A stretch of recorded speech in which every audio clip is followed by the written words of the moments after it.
Hello everybody, how's it going today? Glowplasma 231 here, back in data about Tying the Knot with an Amagami Sister, chapter number 179. This chapter is titled, Tying the Skies Together, Twilight. And hey, automatically this is just like a A+ chapter in my book. I mean, it is a Yuna chapter, like, there's no other point where I can say, oh man, it's a Yuna chapter, I absolutely hate this. And it's my favorite character in this series besides, like, Uryu.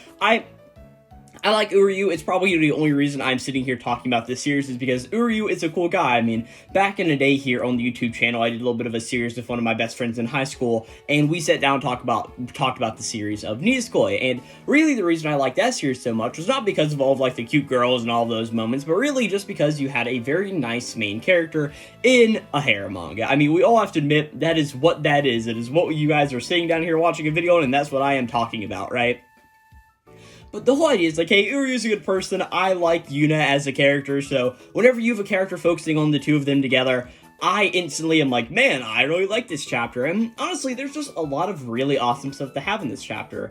But before we get into this chapter, I just quickly want to make the note of like, hey guys, I have finally made myself a fact sheet, or a reference sheet as I call them, for this series on Tying the Knot with an Amagami Sister. It's something that I definitely needed to have before, because like, I don't know if you guys have heard this, but of course, last chapter we had the whole thing of like, hey, we're going and seeing Yahei's parents and all of those people, and I had to actively like switch between wiki tabs and be like, okay, what's their names? But now I've like all of the names of all of the series written down on this one singular piece of paper, which is absolutely insane, being to where like, hey, 100, almost 180 chapters into this manga, like 20 off 200 pretty much, and we have this whole idea of like, yes, there are only, let's see, Uryu, Yahei, Yuna, Asi, Miharu, Shirahi, and Azuki, Uzuki also, so that is how many characters? I sort of messed up, that's 7 characters, Chidori, Chiharu, Yomiko, Imemon, Makoto, Mitsuko, Karin, Daijiro, and all of the parents, so like, legitimately, that's only like 20 characters in this entire series, and it's like,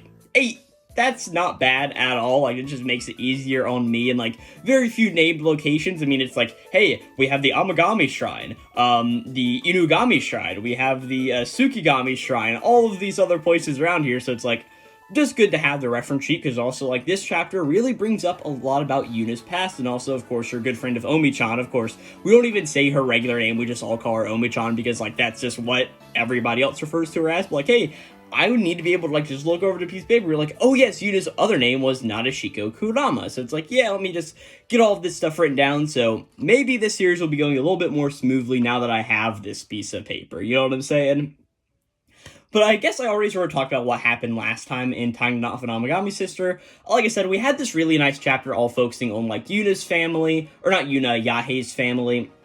Of course, the Ichijochi clan, we saw what, like, Makoto Takeda was getting up to with Uryu and, like, helping out, like, maybe we are invested in the two of your story. And then this whole idea of, like, hey, we see that Yahei goes through and builds, like, a little bit of a planetarium, and Uryu and her pretty much sit together under a starry sky and just talk about their dreams that are as numerous as the stars. It was a really nice chapter, and, I mean, I really liked it. But at the end of the day, I just may like this chapter a little bit better, not because of the message of it, because it's just a Yuna chapter, right?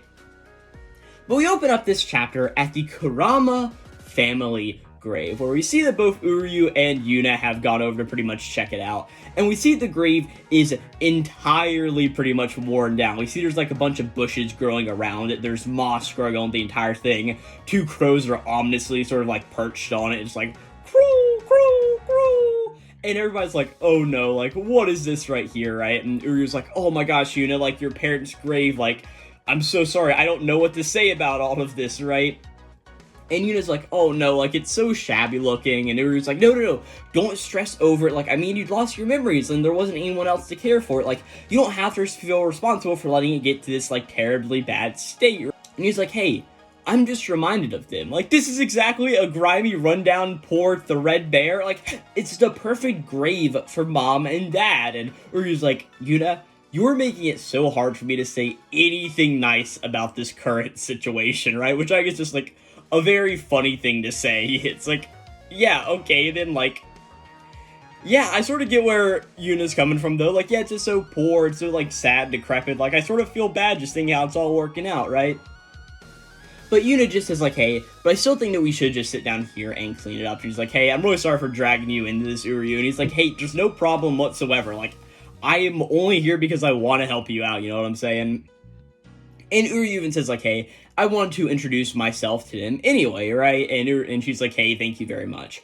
And we just see they sort of put in the effort work, and they sort of just go through, clean it up, break off all of the moss off it, trim down the bushes around, bring some new pots with flowers and get them all filled up, and just make it nice. Put a little bit of incense on there and start burning it, right? And we see that, like, yeah, they just go through, spend all this time cleaning up the grave, so it's almost like, it doesn't even look like it had any grime on it, it just looks like spick, span, and spotless, pretty much, right? And that's what they even say, like, hey, look at that, it's all spick and span, now look at that. And we see that both Uryu and Yuna pretty much, like, clap their hands together and go down and pray in front of it. As Yuna just sits here and just thinks back to her past, and she just says, like, wow, I mean, it's just really strange. I mean, I had so much to say, so much to tell the two of them. I wanted to fill them in on everything going on, but the words just won't come out. We just see that tears are falling from Yuna's face as her hands are sort of gone through and claps together, and she's just like crying here in a moment. Because of course, like, yeah, she had just gotten her memories back not too long ago, and now she's finally able to go to the grave with Uryu, and they're able to just have a little bit of a nice time there. But Yuna had so much that she wanted to tell her parents, who she just legitimately forgot about. And it's just a really emotional moment where Yuna is just figuring out all of this in a moment. And the way it's drawn, just like Marcy Naito, it's just so well done. Like, what can I really say, right? And we see that Uryu sort of sees this and just sort of reaches out and puts a hand around Yuna's shoulder as she's sitting here. And he's like, hey, Yuna, it's okay. You've clearly demonstrated how you feel for them, right? And she's like, man, I really hope they think so. She just, like, gets up from the grave and starts sniffling and starts sort of walk away and just not really paying attention to what Uryu is doing. As Uryu just kneels back down in front of the Kurama family grave and just says, like, hey, don't worry about Yuna. But we don't see the end of Uryu's prayer, pretty much, right? Or his message or whatever.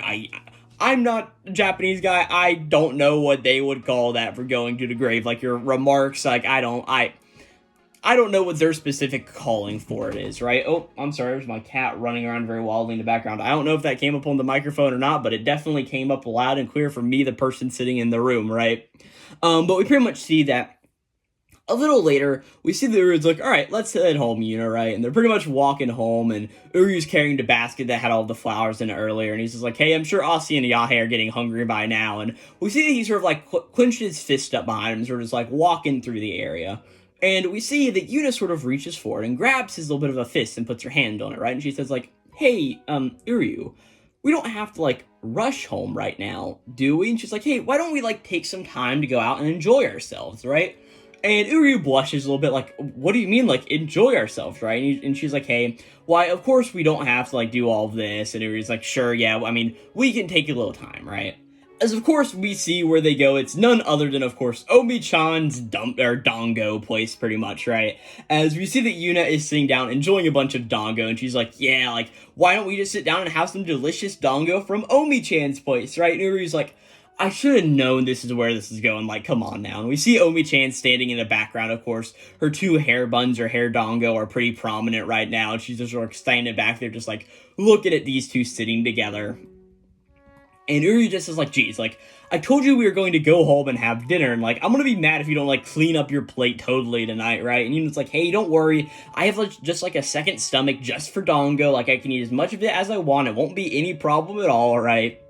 And as she's sort of sitting here and these two are bickering back and forth, Omicchan speaks up. She's like, oh, hey, you ain't changed at all, you know? And like, hey, your mom was always spoiling you, taking her to eat Dango at my place all the time. Like, hey.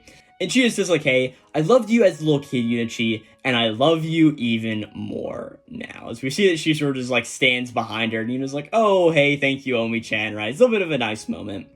And then Uryu just says, like, I mean, for me, you were, like, really prickly whenever the two of us met, and to be honest, you've changed a lot in my eyes, right? And Yuna says, like, hey, I could say the same about you, or you, like, hey, first you were like, oh, all this prayer stuff is just, like, absolutely ridiculous, like, you'd be blasphemous to the gods left and right, and, like, hey, even now you just want to help out all those people with the hands of those very same gods, pretty much, right? And she sort of, like, elbows him on the side, just, like, poking at him.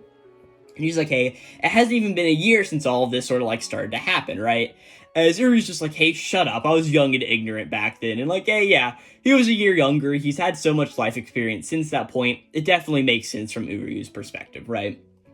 But Yuna just says like, hey, but what I really mean is, you change your whole attitude towards him, and it honestly makes me really happy to see, like, hey, thank you, Uryu, for coming to the shrine. And Uryu's like, hey, and if I have changed, it's all because of you. And he's like, hey, I always wanted to believe in the gods, but my faith had been broken. Of course, remember back to him praying to his mom all the way back in the day, just like sitting there at the shrines, and of course, his prayers didn't get answered. And Uryu just thinks like, hey, it was the unshakable faith of one devoted Miko that I met that changed all of that. And he just says like, hey, especially the one who butted heads with me from the start. And he says like, hey, you, Yuna, thank you as well for reconnecting me with the gods. As we see, of course, Yuna's just holding the Dango in her hands, and she just like blushes a little bit as she just looks at Uryu here in the second, and she's like, hey, of course, connecting the gods to those who pray to them is the job of a Miko, after all. As she just standing there really smiley, scarf on her around her neck and all that, Uryu just sort of laughs and just like stares back at her, and the two of them are just like staring into each other's eyes. And of course, Omicchan is standing right behind both of them, and they just start to blush a little bit, like, we're doing this in the company of somebody else, like, what is all this going on, right? And Uryu's like, well, then, I mean, we should be getting out of here, you know what I'm saying? Like, we don't need to, like, be taking any more of Omicchan's time, but you know what I'm doing, right? And Yu just says, like, hey, thank you for the treat, Omicchan, and she's like, hey, sure thing, come back anytime, right? And we see as they're leaving the area, they're walking out, we see that Yuna ends up buying a little bit more Dango. It's Uryu's sort of like, hey, why'd you go and buy even more, you know what I'm saying? And Yuna says like, hey, these are for us. And yeah, hey, like, it wouldn't be fair if only the two of us got to eat some of, like, Omicchan's amazing Dango, right? And Uryu's like, come on, you're just lying to me, like, we both know you plan to just sit down and snack on all of this later, and like, hey, you'll gain 10 pounds before you know it, right? And of course, we see that Omicchan is hearing all of this in the background, as Yuna just retorts like, hey, how dare you say something like that to a lady, like, you insensitive, meddling, narcissistic womanizer, going through all of those things, right? And Omicchan's just standing in the background, she just says like, hey, just seeing those two with each other gives me the sweeter taste than any Dango. They see how much the other has changed, and they respect and express that thanks for each other. And they don't hold back when they got to say something to each other, even if they fight. There isn't no other way to see them than a happily married couple. As we get a 2-page spread, just seeing both Uryu and Yuna just walking off into the sunset, pretty much, getting ready to head back to the Amagami Shrine. And the two of them are just standing there arguing with each other, both wearing a scarf around their pretty much necks, pretty much, just walking back, and like Uryu's pointing a finger at Yahei, and she's sort of like just looking back at him like, come on, like giving him the what for, pretty much. But as this happens, we just see the two of them just really smile at each other as we cut back to whatever Uryu was saying to Yuna's parents earlier in the chapter. As we just see Uryu say like, hey, don't worry about Yuna, she'll live a happy life, I'll make sure of it. And that's where we end off this chapter of Tying the Knot with an Amagami Sister, chapter number 179. This is just a really nice chapter in my opinion. Like I said, I am a big, massive fan of just Yuna in general. She's my favorite character in this series. She's my favorite girl out of all of them. I want her to win. So just whenever we just have a nice little chapter like this, it just makes me really like her a bit more. I mean, I think out of all of the, like, friends of the girls, it's, like, definitely, I like Omicchan the best. Like, she's just a bit more of, like, the comic relief, but also just has a lot of sweet moments tied in, and, like, really, out of all of these people, I think we've seen more of her and Yuna being a whole lot better of friends than we really have seen of, like, oh yeah, Karin and Asti have this little bit of a weird relationship, and, like, yes, Yahei and Makoto have this good thing going on, but we don't really see it as much as we have seen these moments between Omicchan and Yuna pretty much in the series. So I do like whenever we have a bigger chapter focused on them, and honestly, it's just really nice to see all the progression going on through this chapter. Like, hey, we just go to the family grave, it's very run down, because of course Yuna wasn't there to take care of it all these times. We have this nice emotional moment where she's just like, hey, I've wanted to say so many things for since I remember you guys, but now that I'm here, I can't find the will to say anything. It's just a really nice and honestly very sad moment, as I truly understand how she's feeling here in the moment. As we then move to Uryu just be like consoling her a little bit, and then just saying this whole idea that we find out later of like, hey, I'll make sure I'll take care of her, she'll live a happy life, so please pretty much like entrust her to me almost, that sort of whole idea there. And like, hey, they go and eat Dango with Omicchan. They have a nice little moment there, back and forth, like, hey, you've changed me for the better, but I've also changed you. It's just a really nice thing going through here until the whole idea of like, hey, they bicker like an old married couple, ha ha ha, look at that. And it's just really nice. I love the 2-page spread that we get, and of course the whole idea is like, okay, what does Uryu mean by this? Like, hey, don't worry about her, she'll live a happy life, I'll make sure of it. Is this saying that Uryu is going to, like, go with Yuna? At this point, I am much more into the camp that he's just going to go the true harem route with all 3 of them. I really just feel like that's what it's building up to, like, the whole thing of Yahei, of like, hey, I want to be with her forever, and that whole idea of like, hey, Yuna, I told your parents, I'll make sure I take care of you, right?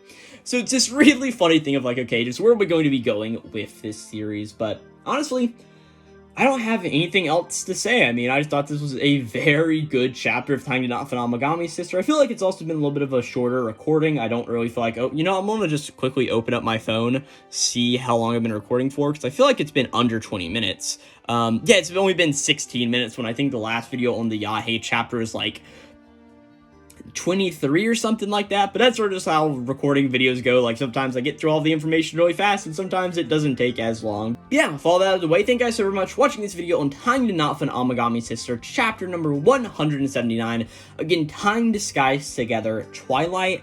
I don't know why this chapter is titled Twilight, if it's like the whole idea of like they're walking off into like the twilight sunset, or like if there's something like to do with graves in Japan and like the word Twilight. I'm honestly not really so sure. This chapter title doesn't legitimately make a whole lot of sense, to be fair, but sort of is what it is. I thought it was a fine chapter anyway. If you guys did enjoy this video on Time to Not Find Amagami Sister, I have talked about this series a few other times on the channel. Definitely not as much as some other series, but I've talked about the previous 3 chapters, of course, going back to the beginning of the Time Disguised Together arc. I've been pretty much reviewing all the chapters since then, and I know I'm still a few chapters behind, but we will be slowly catching up on those. I'm caught up on really all the other video series I'm producing, so it's like, hey, I should be able to put 2 of these videos out a week to slowly get caught up by the time, like, hey, this series ends, I want to be talking about it when it ends, you know what I'm saying? So, sort of is what it is there, but there'll be a playlist with the other few videos in this series in the description box down below, so go check out all of those if you can. Also be an in card on this video, and hey, if you did enjoy it,